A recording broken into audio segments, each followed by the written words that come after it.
What's up, guys? So I'm going to show you guys how to develop unilateral strength in your legs. So the problem with what I see most people do with a step up is that they don't perform the step up on a high enough box. So most people, when they do a step up, they're doing it onto a bench, okay? Now the problem with doing it on a bench, if we look at, we're always looking at angles and biomechanics of movement.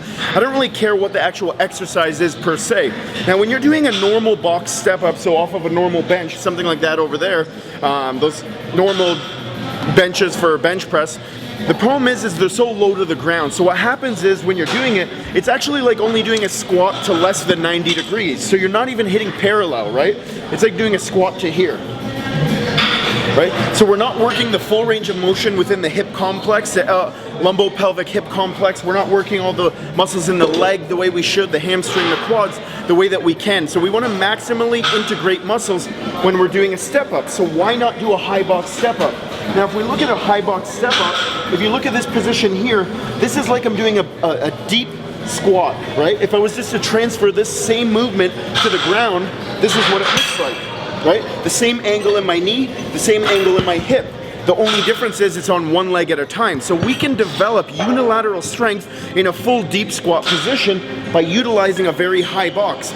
The reason why most people don't want to do this, they don't want to check their ego. They want to use heavy weights. It's easier to use a heavy weight and just do it off of a low box, right? But we don't care much about that. We want to get the legs as strong as one another. Your unilateral strength should be equal to your bilateral strength. So if you could do 150 pounds on one leg, and 150 pounds on another leg, you could do 300 pounds together. Now if you can only do 150 pounds on one leg and only 120 on the other, you're not doing 300. You're only gonna do 270, right? So we wanna make sure that the legs are as equal as possible to minimize injury, to produce maximal force, and so that you have good movement patterns. That's most important, right? So right up here.